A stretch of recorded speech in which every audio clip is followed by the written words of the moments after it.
Hello. I am back. I thought that it was about time that I came back to say hello, howdy, and welcome. My God, I've missed you guys. I really have. First of all, before I start with this video, I just want to thank everybody for sending me your well wishes, your thoughts, your prayers, everything.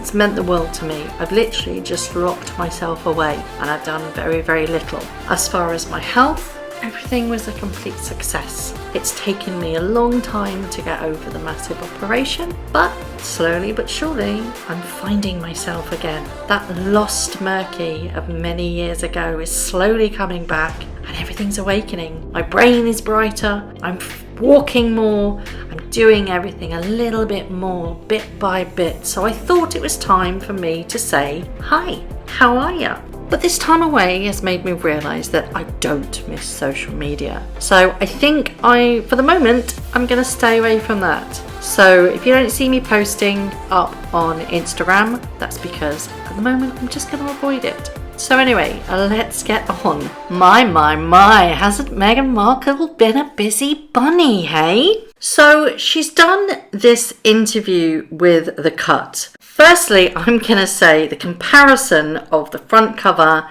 and this particular picture of Diana is quite freaky in my opinion. And yet again, she's making the connection with the two. The thing I think has upset a lot of people, and I've been looking around at this, was what she said. Now, I can't remember whether this is from The Cut or whether it was from her podcast with Serena Williams, but she said that being in South Africa, it was the bravest thing she's done. That's upset a lot of South Africans, and to be perfectly honest, it's no wonder. She called the place where she was staying a housing unit. That in itself is demoralising. She called what Archie's nanny was carrying him around with a mud cloth. That's upset a lot of South Africans. And I think a lot of people are now waking up to the fact what we have all known for so many years. Just look at this cover. It's The Cut. It says Meghan, the Duchess by Alison P. Davies. Did you know that The Cut tweeted about that? They had to delete their tweet because it included the star Meghan Markle. It was taken down and changed to the Duchess of Sussex. Wow. Still obsessed with the titles. The fact that Meghan the Duchess is boldly on that front cover is quite striking to me, riding on those titles yet again. She's also offended Nelson Mandela's family, it seems, by saying that somebody, when she was at the Lion King premiere, said that South Africans celebrated her marrying Harry about the same amount as Nelson Mandela getting out of prison. That's ruffled some feathers, I can tell you. She's comparing herself to Nelson Mandela. And a lot of people have been upset by this. But it seems that she cannot stop putting her foot in her mouth. Those that have followed on this very long journey have been made aware of just how much she does this, and she really doesn't care. She almost seems impenetrable because it doesn't matter how much she whines, and she's been whining a lot recently. She doesn't get the fact that it's the perpetual victim, and that is our massive tick of narcissism. They left the royal family, 2 years ago now? And yet she's still taking swipes at the royal family. In this The Cut interview, it just shows what a master manipulator she is. And she's still taking swipes at the British monarchy. During the interview, the interviewer asked her why her and Prince Harry ended up in California. And she said that they were unable to reach some sort of compromise, even though several other members of the family do the exact thing. She really doesn't understand, does she? She was a senior royal. The others were not. The others weren't paid out of taxpayers' money. She was. Very different. She's still hung up on this concept of half in, half out. And I truly believe that she thinks that she can one day come back and do that. Of course it won't happen because it seems that Harry and William are at total opposite ends of the scales. and just don't speak to each other nowadays. In one part of the interview, she says, I think forgiveness is really important. It takes a lot more energy not to forgive, but it takes a lot of effort to forgive. Then she continues, I really made an active effort, especially knowing that I can say anything. Now, there's the sting in the tail, isn't it? That's direct threat, isn't it? To me, that's her going, well, not silenced anymore, am I? And she's announced that she's coming back to social media, or hinted that she's coming back to social media. And I really do think that she's now building a brand on the little old victim with the big bad in-laws that chucked her out. That's her brand. And any wish that she'd go away quietly or silently has well and truly been thrown out the window. She isn't going anywhere, and she's going to use her voice. And I believe that it could be very detrimental to the royal family. Now, Harry's memoir has been pushed back yet again. Nobody knows really why. A lot of people are speculating that he's waiting for the Queen to pass until it gets published. Oh, that could be years, couldn't it? Although she is staying at Balmoral and not greeting the new Prime Minister in a week's time.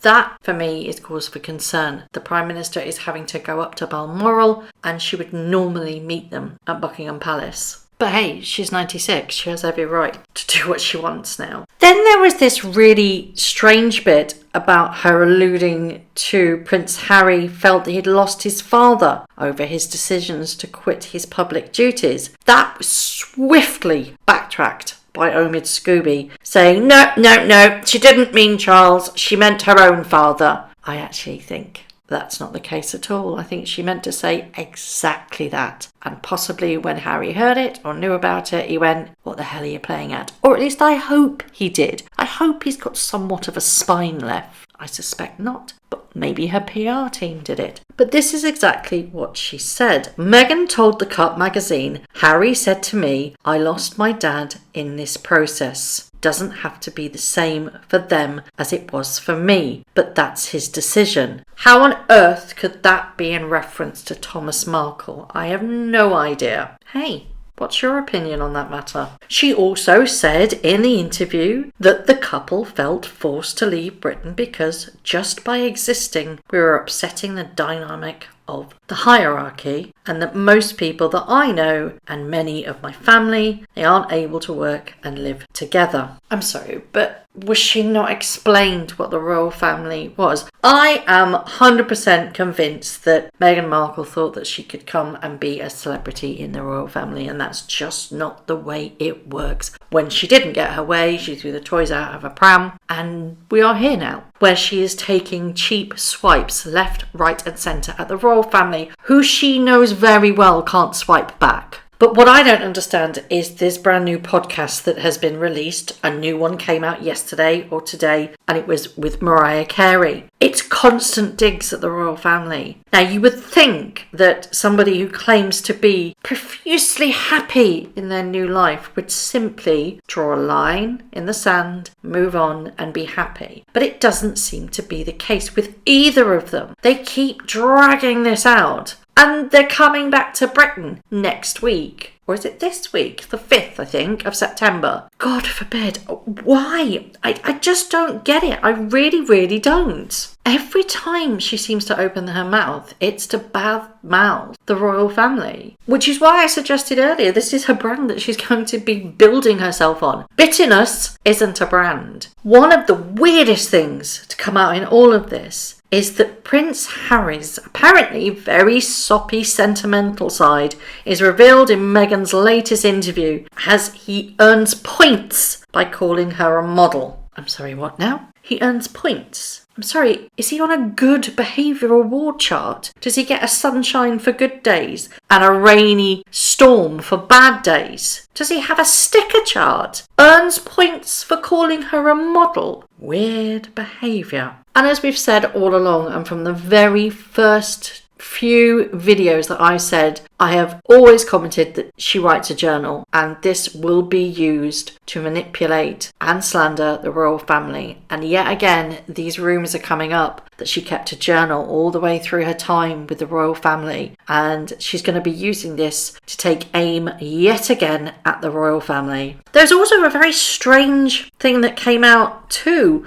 where she tried to manipulate the writer and the interviewer of the article about what she should put. Now, Alison P. Davis felt that Meghan didn't answer one of her questions at one point during the interview, and instead suggested how I might transcribe the noises she's making. Yes, that's right, Meghan then turns to her, referring to herself in the third person, and suggests to the interviewer that she writes, she's making these guttural sounds, and I can't quite articulate what it is she's feeling in that moment because she has no words for it. She's just moaning. That's right, she's dictating how the interviewer should describe her non-verbal sounds in the third person. Do you not find that slightly weird?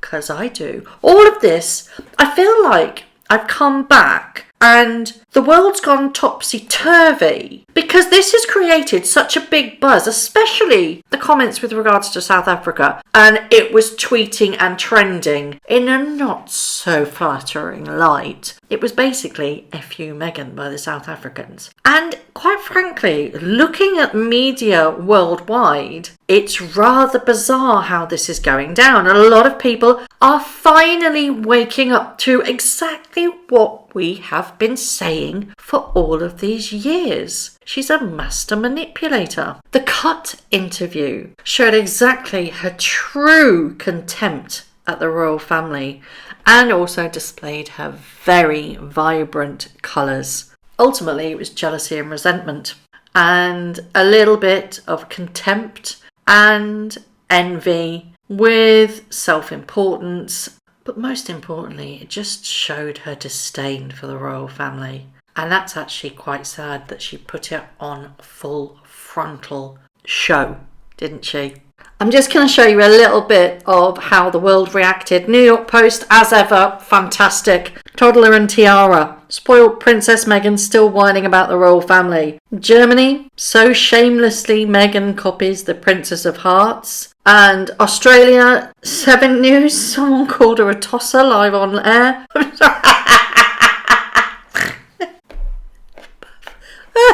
Perfect. Marie Claire, Spain, Meghan Markle fires the cannon from Lady Diana's hand. Needless to say, it's gone down like a lead balloon. What on earth did she expect? And then there's this doozy that's come out from the one that was released with her and Mariah Carey, saying that she only started being treated like a black woman after dating Prince Harry. Okay, right. That goes against everything that you've said before. Perhaps that's because before you met Prince Harry, you called yourself Caucasian. It was on your CV, love. I just want to know who's advising them because at the moment their PR is an absolute crap show. So I would obviously love to know your thoughts about all of this. I've kind of, like I've said, I've been in this bubble and avoided anything to do with the royal family because I've been so poorly. And over the last week, I've kind of sat there thinking, I can't keep my mouth shut anymore. So I've kind of dosed myself up and thought, I've got to get exactly how I feel out there. Otherwise, I'm going to implode. But she's just the gift that keeps on giving, isn't she? And I would love to know your thoughts on this. What did you think? Did you read the interview? What did you think of the front cover? The fact that she got them to take down the tweet saying Meghan Markle and put up the Duchess. The fact that it's just the Duchess. Not the Duchess of Sussex. The Duchess. Like she's the only Duchess in the world on the front cover. No, there are many duchesses out there. You're just one of them who shouldn't be a duchess anymore. Take their sodding titles away. It's all a bit of a weird one, really, isn't it? And I would love to know your thoughts. Thank you very much for watching. If you haven't already, please subscribe to my YouTube channel, hit the notification bell, and also that like button. I'd like to take this opportunity to thank all of my followers for all the tips and all the emails, DMs that everybody sends to me. It really is greatly appreciated. So thank you very much for watching once again.